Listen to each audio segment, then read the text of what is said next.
Welcome to Two Doctors Homestead. My name's Daniel, And I'm Janet. and this is Coffee Talk. Today we're talking about home food preservation, but before we do that, I want to get into the coffee of the day, and today we're drinking Black Rifle Coffee, Squatch. It's a great company, great coffee. They support police, military, veterans, and first responders, so definitely check it out if you have not. Purchasing the coffee does help support their mission.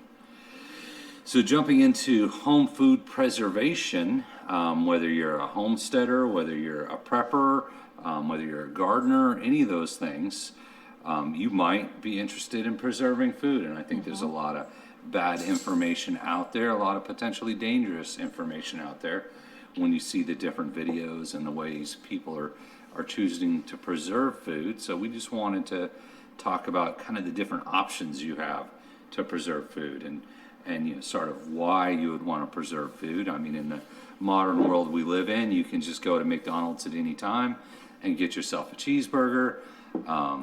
You don't have a reason, right? Why do I need to preserve food? But historically, that wasn't an option, right? You go back to ancient times, you couldn't always just go to McDonald's.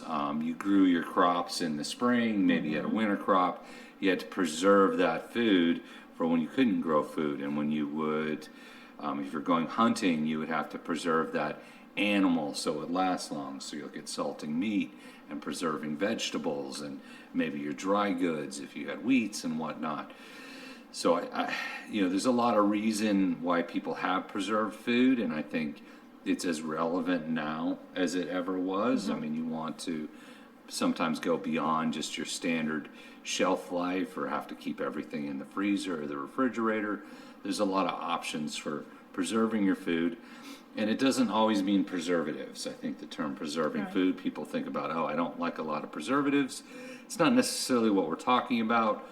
There are some natural preservatives that come into play, whether it's salt, sugar, citric acid, those kind of things. Those will preserve your food. And depending on the types of preservation, we're going to talk about different methods. Depending on the types of preservation, you may need to add those, or your food may already have those naturally, and that's what helps prevent things like botulism from forming in the food. We're not going to get into botulism too much, but just be aware that if you don't preserve your food properly, you do risk major health issues, even death. Yeah. If you're not doing it right, you could make yourself very sick, and that has happened throughout history, and even now.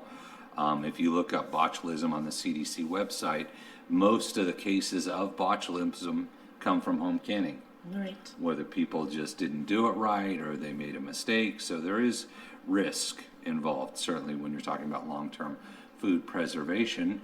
That doesn't necessarily mean you need to be afraid, but follow known recipes. And we're going to show you the book when we start talking about canning. Follow a known recipe, follow a known process, until you get a better understanding of what you're doing. And known meaning tested and researched by labs. Right, absolutely. I wouldn't recommend just making it up as you go along when you're talking about Right. food preservation, and some people do. There's no guarantee you're going to get botulism every time or any time, and we hope no one ever gets it. But people do every year. So it can be fatal, and there's other illnesses that can come along with it. So be aware when you're talking about home food preservation, there are risks. So you need to make sure you're focused, that you're doing your research, that you're following processes and following recipes. So one thing about home food preservation, pretty much any method you use to preserve your food, you're going to want to store it in a low light environment. You're going to want to store it in a cool environment and probably a dry environment, right? That's pretty consistent no matter what. A lot of light. Root cellar. Yeah, root cellar. Root cellar type of atmosphere is the best Right, way to absolutely. And that's why they created root cellars, right? Right. They're cool, they're dark, hopefully they're dry, right? Those are things that are going to affect the shelf life of your food, how long it maintains its nutritional value, pretty much no matter how you preserve it, right? You don't want that sunlight, you don't want heat, and you don't want a lot of moisture, right? Humidity is going to lead to molds and whatnot. Now, the types of containers you can use to store your food, really, A lot of that will depend on the way you preserve it, whether you're canning it or something else, whether you use canning jars. But you can use plastic containers, bags, bins. We'll talk a little about different kinds of bags. The big thing about the container, of course, is keeping out the light, but also keeping out things like bugs and rodents, right? You don't want the mice to get in and destroy your preserved food, especially if you're storing it long term. So having gone through that, let's talk a little bit about canning and the types of canning. Well, first, always try to get yourself a good book, a good canning book. This is the newest ball canning book, but there are many iterations of the ball canning book. Now, this is going to have the newest tested recipes, but it's not going to have all the same recipes in this book as in previous iterations of ball books. So, the easiest way is if you see something in a ball book from, 1995, but it's not in the newest one, you want to go on the website for the National Center for Home Food Preservation, and you're going to want to check to make sure that the processing times and the method of canning is still the same. Right. Because what these laboratories do is they constantly test out different recipes to ensure that they're safe. So they will can them according to what the recipe is, but then they will also test the shelf life to check to see if there's any toxins or bacterias, spores, any of those things that when you follow the instructions for proper canning that they actually don't grow inside of that jar. Right. Yeah, absolutely. So this is ever changing. Right. So right. the world of canning is ever changing. We are always learning new things about it. So what your great grandmother did may not be the same ways that we can now. And it's not that great grandma was wrong. She was right at the time. Yeah. That's the information she had at the time through the education that she had sourced to be able to can. We just know more now about bacteria and toxins. Yeah. So saying, well, that's how great granny did it. Great granny was right in 1952. Right. Not in 2023. Yeah. Now, those methods do not apply. So there's water bath canning and there's pressure canning, and it all has to do with what you want to can. Yeah. So it has to do with the acidity level of what you're canning, which is the natural acidity level, and it has to do with the density of the food. Right. So things like meats have to be pressure canned. You can raw pack or hot pack for pressure canning of meats. A lot of things that come out of your garden, though, you can water bath can. So, you can water bath can your cucumbers into pickles. That's something that goes way back. But there's specific recipes for adding a very specific amount of vinegar to get the acidity level up. And so you really should follow a recipe that has been tested, as I said, by a lab. Right. So and things that you would think you might be able to do, you might just assume that you would have to pressure can applesauce because it's dense, but I have seen people that actually follow recipes for water bath canning applesauce. Yeah. So it's hard for us to know what the acidity level of a food really is. Mm-hmm. So that's why I say get yourself a good cookbook and utilize the National Center for Home Preservation's website, because when in doubt, that's going to give you your processing times. And some things have to be processed for, a longer time than others, So I've done bone broth. I've pressure canned bone broth. Yeah. That takes a shorter amount of time than when I've raw packed canned, chicken. Right. I prefer to hot pack beets when I pickle my beets, but there's also recipes out there that you can just slice up the raw beets and you can water bath can, raw beets. Right. So there's a lot of different types of instructions out there for different types of foods, but you could also do refrigerator pickling as well. So if you just had a really small harvest, let's say, of beets, and you knew that you were going to get another bumper crop of that harvest of beets, you could pickle that. And if you only got one jar and you don't want to take the time to actually have to seal that because you want to eat it, you can just refrigerator pickle it, which means you can make it according to refrigerator pickling instructions, Yeah. and you could keep it in the fridge for 1 to 3 months for fresh. Right, and that's kind of a quick, That's a quick pickle. versus pickling. Yeah. Right, it's not shelf stable, but it's more stable than just having the beet sit there and it may rot within a month. So, yeah, I mean, I think the most important thing to remember is, especially if you're a gardener, Right. you know, you wanna, the whole point of canning in the first place was to preserve your harvest. So if you want to preserve your harvest, if you want to do that by the canning method, you really need to educate yourself through approved books Right. and through scientifically tested websites. Absolutely. Right, and the goal, of course, is shelf stable on a lot of that. If you're pressure canning, Yes. it's going to be shelf stable. If you're water bath canning, It's gonna be shelf shelf stable. If you're pickling, it's going to be shelf stable. Yes, if you Right. pickle, you're most likely going to water bath can it, so Right. that makes it shelf stable. stable. The act of pickling doesn't make it shelf stable. Okay. Because you would still have to, if you don't water bath can it and get Yeah. a seal, Yeah. then you're gonna have to put it in the refrigerator. And that's because water bath canning creates heat inside of the can, and it brings that food up to a state where, you know, bacteria, spores, whatnot, can be boiled off and killed. Okay. Pressure canning is the same theory. It's Yeah. through steam and pressure. It brings it up above the boiling point, and then it kills anything. So then botulism and whatnot can't grow. Right. Yeah. But when you just pickle, you have not created an environment that has then killed things off, because that's only the first step Okay. in some recipes. Okay, excellent, right.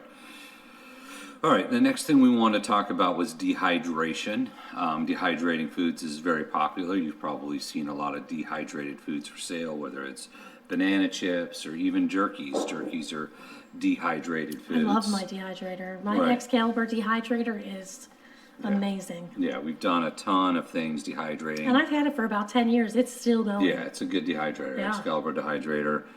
It's not the cheapest dehydrator on the market, but it is a quality dehydrator. Yeah. Yeah, we've had it, we've run it. Sweet potato chips. Things name that it, you would think zucchinis. that I have friends who have like the regular stackable ones, you know, dehydrators. Excalibur does stuff and it dehydrates in like half the time. Yeah, it's fast. It is very fast. Yeah, and dehydrating it, you're removing the moisture. Essentially, you're kind of slow cooking it. And once again, that's preserving it in the extent that it'll extend the shelf life. Correct. As Right. long as you get all the moisture out. Right, right. It does extend the shelf life, even of meats. Now, it's not the same shelf life as canned meats, right? Right. You're maybe weeks versus months or years, right? For canned Yes, because meats. meats have fat in it. Yeah, So fat can go rancid quickly. right. So you have to be careful when you dehydrate meats. Yeah, yeah. Because you're still dealing with fat that can become rancid. Right, absolutely. So another area is dry pack versus dry can.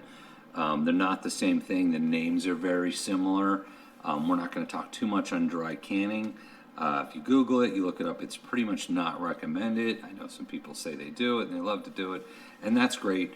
You know, just be aware there's health issues potentially involved. And what dry canning is, basically take your dry goods like flour and you kind of bake it in the oven in the jar, and actually the baking process releases moisture, it pushes moisture to the outside of this kind of cellular structure, and that actually increases the risk of things like molds. Dry packing is simply taking your jars, putting your dry goods in the jar, and then sealing it, either vacuum sealing it, putting an oxygen absorber in it, some kind of sealing that keeps the critters out, that reduces the oxygen in there, which will degrade the food. So dry packing is a good option. It's good for certain things like flours or crackers, anything that's low moisture, right? Because by dry packing, if you're removing the oxygen, which is not required, but if you're removing the oxygen, you do start increasing your risk of things like botulism, right? So you don't want to put something super moist in a dry pack. And once again, we'll just say you put it in the jar, basically you close the lid, right? You've dry packed it.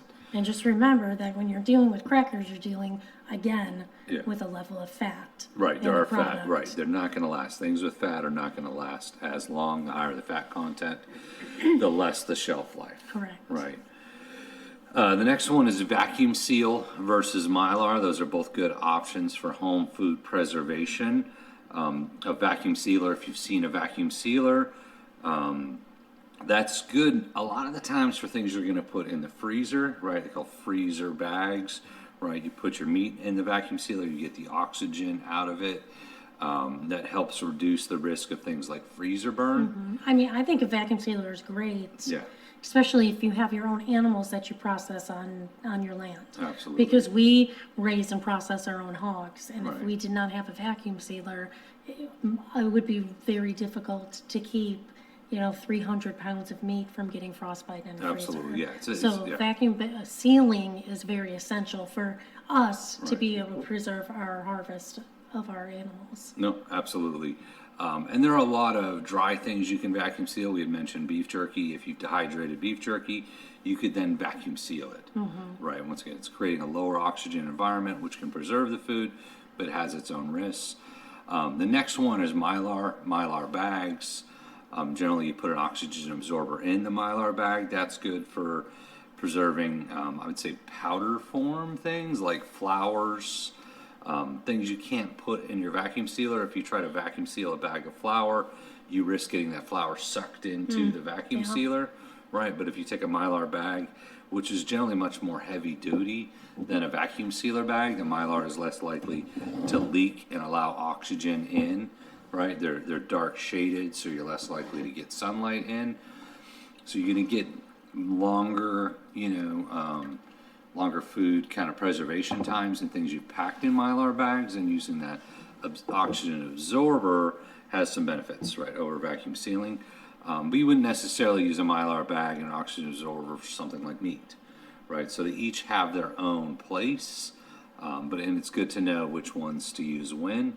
Once again, vacuum seal, you can seal jars or bags, right? If you have stuff stored in jars, you can vacuum seal that. And there's a lot of different sizes of Mylar bags. Yeah, a lot of you different have. sizes of Mylar bags, a lot of different sizes of jars. And I have seen where people take like a bag of flour, put it in a paper bag, and then vacuum seal it to reduce the risk of the flour getting sucked into the vacuum sealer. But you're always risking. It's a little innovative. Right, but you're always risking damaging your vacuum sealer, where you don't have to worry about that with Mylar bags. The next one is freeze drying. Freeze drying, certainly the most effective out of all of them. I would say you could probably freeze dry just about anything, maybe not everything. I don't know. Don't know. If I had a freeze dryer, I certainly would be trying it. Right, we don't have a freeze dryer. Once again, they are expensive not only to buy, but they're expensive to operate. Now, I thought things like meat had to be pre-cooked. They might. And eggs Yeah, have to they be might. pre-cooked to Right. be able to I believe freeze they do. dry. Yeah, I think you do. Yeah. You may have both options, but I think you cook it and then freeze dry Okay. it. Yeah, we don't have a freeze dryer. We do buy freeze dried foods, and that's kind of the toss up there. You can buy things like camping foods or your Mountain House or Augustin Farms, Nutri-Store. There's a ton of brands that sell freeze dried food. And the advantage of that over any other preservation method is a lot of it you can have a 30-year shelf life. Right, Right. and a lot of your herbs are already freeze-dried, the ones that Yeah. come that you buy at the grocery store. Herbs, spices. Like your chives and Yeah. basils and stuff like that, those are usually Those are freeze-dried, freeze-dried. yeah. So yeah, absolutely. That is an option. You could say the premium option, in the sense that once you freeze dried something, you remove the oxygen. You can still store it in a container like a mason jar or a Mylar bag or something like that.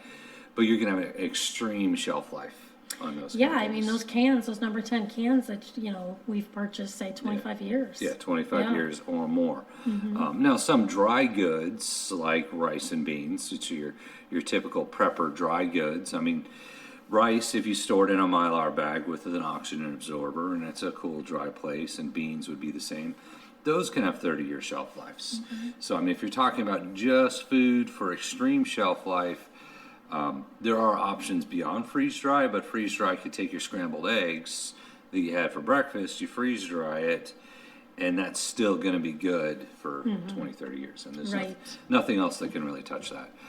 But it is expensive all around.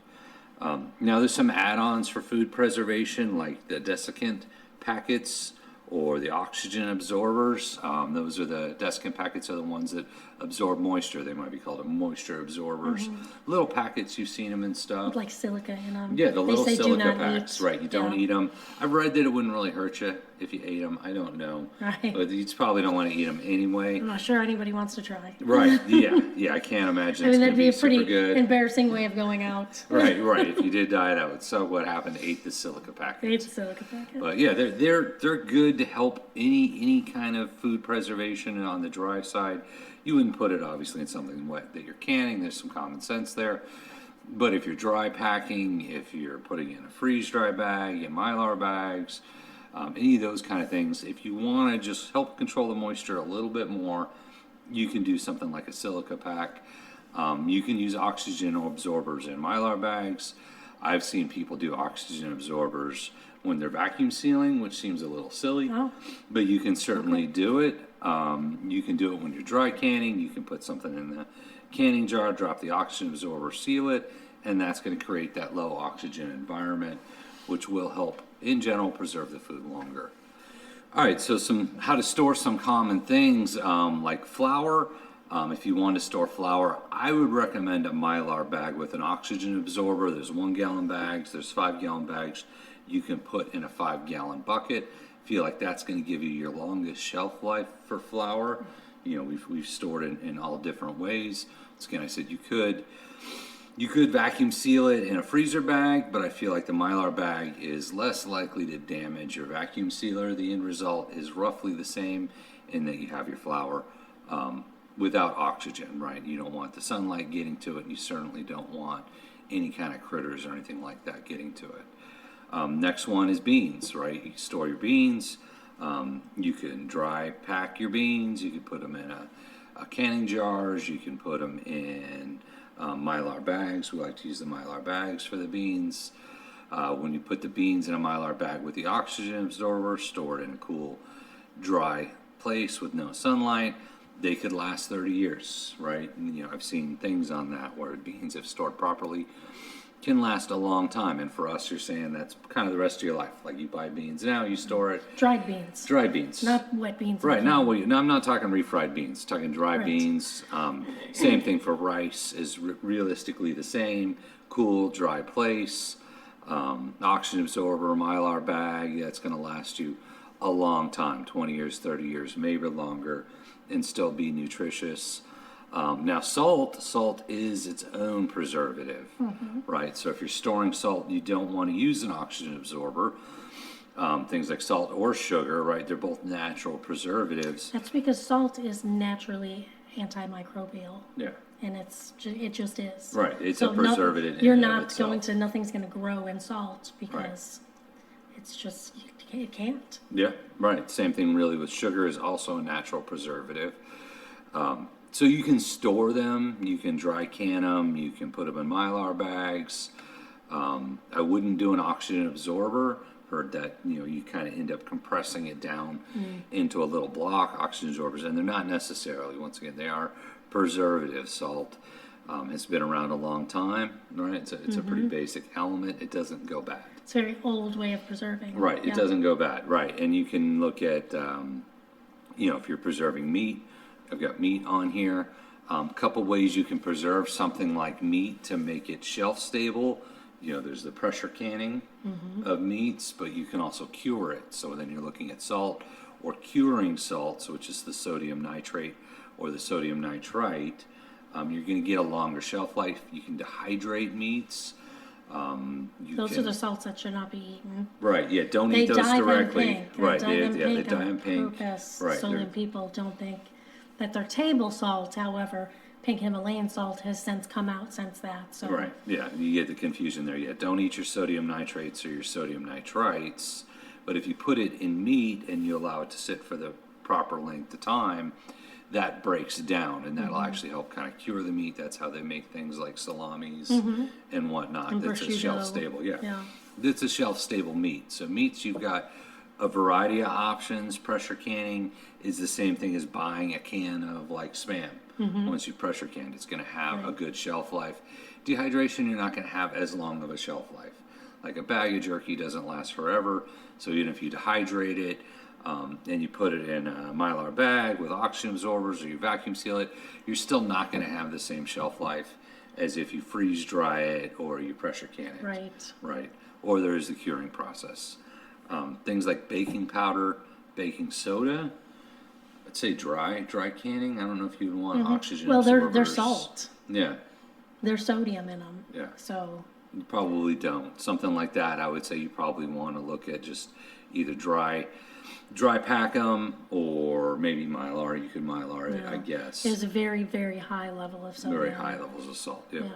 Yeah. And then raw ingredients store longer than mixes, so your flour is going to store longer than your Bisquick, right? Things that are pre-mixed, instant mixes don't last as long. Because they usually have some form of fat in them. Right, they're going to have the fat already built into it. Yeah, so you want to be careful when you're trying to kind of store mixes for long periods of time. There are some potential health risks, especially once the fats go rancid or anything like that. Yeah. There can be a risk there, right? As we just said, things with oil, anything with oil can go rancid, will go rancid, and that includes your peanuts, right? Your peanut butters, they have a couple years shelf life. Look at the jar, but the oils will go rancid. You know, I've looked at the research. Generally not good to eat things that are rancid. I don't know that it would kill you, but it's not going to help your stomach out, right? It could make you sick. Not saying do it. So we talked a little bit about temperature for food storage, cool, dry place. The warmer it is, the shorter the shelf life, and that can be a significant decrease. There was a study, I think it was a University of Utah had a study that it cut it from like 30 years to like 5 years when you're talking about, say, storing in an attic where you can have a lot of heat versus storing in a basement where it's generally going to be cooler, right? So temperature. Our ancestors figured it out with the root cellar. Right, with the root cellar, yeah. Temperature is going to make a huge difference. Moisture content, once again, when you're looking at things like botulism, E. coli, salmonella, any of those molds, they love moisture, right? So the more moisture you have in your foods, the higher the risk. And that's when you want to step away from things like the dry packing or the Mylar bags or any of that. Your best option is probably some kind of pressure canning, right? If it's a moist, or freeze dry, right? If you got the freeze dryer, use the freeze dryer. You're taking the moisture out, unless you have the ability to take the moisture out. Maybe dehydrating on some of it. It's not going to last as long as if you could say freeze dry it, and it probably wouldn't last as long potentially as if you pressure can it. Unless you can really get all the moisture out, like dry zucchini. I think those freeze or that dryers kind of thing. really can extract moisture a lot better than a dehydrator can. Yeah.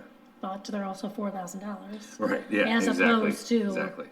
you know, $100 to a couple $100 at most for, I mean, I'm sure there's some dehydrators that cost a lot, but there's no cheaper method of freeze drying out there. Right, There's absolutely. a lot of levels of cheaper to more expensive in dehydrating. Yep, yeah, when it comes to dehydrating, smoking, right, back on meats, you can smoke meats, you can cold smoke, you can hot smoke. There's different methods to smoke your meats to kind of get your foods preserved. So that was really it. Hope you guys enjoy the video, maybe learned something out of it. We appreciate you coming by.